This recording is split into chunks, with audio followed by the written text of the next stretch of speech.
Ang kwek-kwek ay itlog ng pugo, pinirito sa mantika, binalot sa harina at food color. Bawat kain mo, kolesterol pataas, dapat moderate eating lang, okay? Ang squid ball ay puno ng starch, MSG at preservatives. Bawat kain mo sa akin, sodium overload, kidney mo nag-o-overtime. Ingatan, baka ma-damage kidney mo. Alam mo ba kung ano ang nasa loob ng kikiam? Processed meat, cornstarch, at artificial flavoring. Pag madalas kang kumain, pwede mag-trigger ng gout at high blood pressure. Boss, sa paksiw na bangus, hayaan mong kumulo. Huwag haluin agad para di pumangot ang lasa. Lagyan mo din ng konting asukal. Ayusin mo, bigyan mo ng dangal. Boss, sa sinigang na bangus na pangmatagalan, pampaasim sili at mga gulay, lagyan mo ng isang kutsarang suka para humaba ang buhay. Yan ang sikretong tunay. Boss, sa masarap na daing na bangus, i-marinate sa suka, madaming bawang, asin at paminta, 30 minuto hanggang isang oras. Yan ang sikreto. Mag-like and follow ka na. Ang pinakamatabang prutas ay ang avocado dahil may healthy fats ito. Ang pinakakaunting taba na prutas ay ang pakwan dahil halos tubig lang ang laman nito. Kung gusto mo ng mga ganitong content, mag-follow ka na. Baka hindi mo na kami makita. Wait!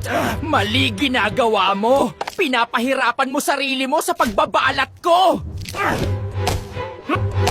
Ilagay mo ko sa lalagyan, i-shake mo lang, tanggal agad balat ko! Wait! Huwag mo kong itapon. Kahit matigas na ko, may pag-asa pa. Wisikan mo ko tubig. Init mo saglit. Babalik lambot ko. Pare, sa paksiw na bangus, huwag mong gagalawin habang hilaw pa. Hintayin mong kumulo ang suka para hindi malansa at mas balance ang lasa. Boss, patuyuin mo muna ako bago iprito para hindi tumalsik ang mantika. Medium heat lang at wag agad baliktarin para hindi masira ang balat ko. Pare, sa escabeche, huwag agad ilagay ang isda sa sauce habang pinapakuluan para hindi maging malansa at para manatiling malutong ang balat. Ako si Stroke, isang bara lang sa ugat ng utak mo, kaya kitang pabagsakin. Presyon at kolesterol ang kakampi ko. Ako si Diabetes. Sa sobra mong asukal, pinapahina ko ang insulin mo. Unti-unti kong sinisira ang ugat at laman mo. Ako si Hypertension. Nagpapasikip ako ng ugat mo, unti-unti kong pinipiga ang daloy ng dugo. Alat at stress ang nagpapalakas sa akin.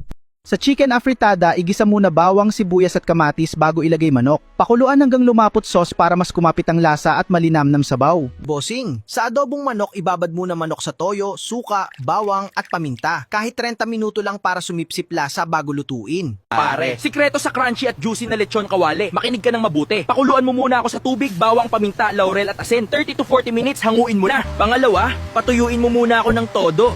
3 to 4 hours, pwede na to. O kaya overnight, para mas panalo.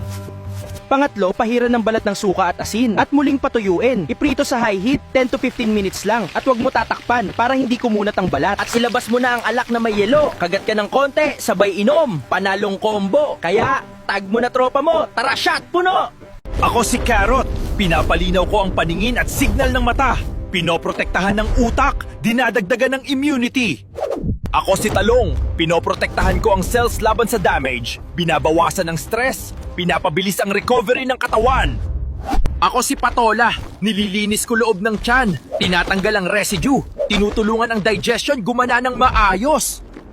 Boss, masarap ang daing kung sariwa ang bangus. Dapat malinaw ang mata at hindi malansa ang amoy. Ayusin mo pagpili mo.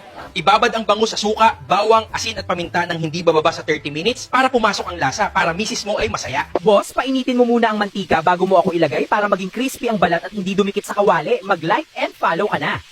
Wala na naman tayong pera. Anong gagawin natin ngayon? Paano na tayo aabot bukas? Ako na lang ba lagi mag-iisip? Hindi tayo magkaaway. Pareho lang nahihirapan. Pare, sa pork dinuguan, baboy, dugo, suka, bawang, sibuyas at sili, pakuluan hanggang lumapot, malasa at rich ang sabaw. Sa pork bistek, baboy, toyo, kalamansi, sibuyas at paminta, igisa at pakuluan hanggang lumambot, malasa at may asim alat. Sa pork binagoongan, baboy, bagoong, bawang, sibuyas at sili, igisa at pakuluan sandali, maalat at malasa ang timpla. Pare, shredded chicken salad. Shredded chicken, macaroni, mayo, condensed milk, pineapple, carrots, raisins at cheese. Palamigin ng isang oras sa ref, ready na panghandaan. Pare, simple fruit salad lang. Apple, pineapple, grapes, banana at strawberry. Lagyan ng cream o condensed milk at ready na ang dessert. Pare, minatamis na saging sa gata, saging na saba, brown sugar, tubig at gata. Pakuluin hanggang maging malapot. Sarap pang merienda. Ako ay isang lemon. Kung sa tingin mo na tuyo na ako, pwes mali ka. Pwede mo ako ibabad sa mainit na tubig at babalik ako sa dati. Ako si Avocado, tumutulong suportahan ang puso mo, pati na rin ang digestion mo. At di lang pagpaganda din ako ng balat, kaya isama mo ako sa pagkain mo. Boss, ako si Kamatis, mabisang pangalaga sa kutis mo, pero kunting tips lang boss, kung bibili ka ng kamatis, piliin ko yung tama, ang tigas lang, wag ang malambot at kulobot, mabubulok na yan. Ako ang munggo na may chicharon, may protina ako para sa muscles mo, wag damihan ng chicharon, ayan ang magpapataas ng kolesterol mo. Dahan-dahan lang idol, ako ang ginataang pakbet, puno ng gulay at gata, akala mo mahina, ako'y nagbibigay lakas sa katawan mo, pinapalakas ko ang resistensya mo, stay healthy palagi boss. Ako ang sinigang na baboy, maasim, masarap at nakakagising ng panlasa mo, pinapasaya ko ang tiyan mo, pero wag alatan at untian ng patis.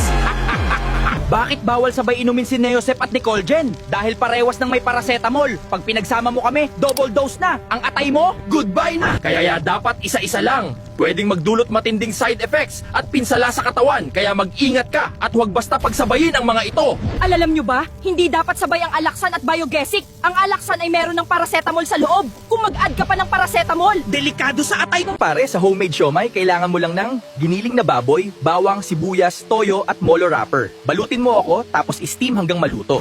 Boss, sa homemade embutido, kailangan mo lang giniling na baboy, carrots, raisins, itlog at breadcrumbs. Ihalo mo lahat, balutin sa foil, tapos steam hanggang maluto. Pare, sa homemade fishball, kailangan mo lang fish paste, cornstarch, garlic powder at asin. Gawin mo akong bilog, tapos iprito hanggang golden brown. Ako ko ay isang dahon ng lagundi, mabisa sa ubo at panlaban sa bakterya sa lamunan mo. Kaya kung masakit ito, inuman mo agad nito. Ako si Malunggay, pwede gawing tea na magbibigay ng healthy body, mayaman sa iron at vitamina na kailangan ng katawan mo.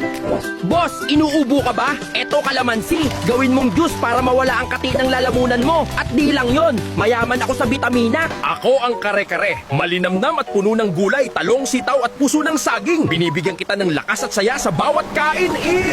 Ako ang toge. Presko, magaan at punong-puno ng sustansya. Pinapalakas ko ang katawan mo at pinapaganda ang pakiramdam mo. Ako ang minudo. Makulay at masarap, may gulay at protina para sa'yo. Binibigyan kita ng energy at lakas sa buong araw. Kasama ako, siguradong busog ka na, healthy ka pa. Alak ka na lang araw-araw! Sinisira mo ako!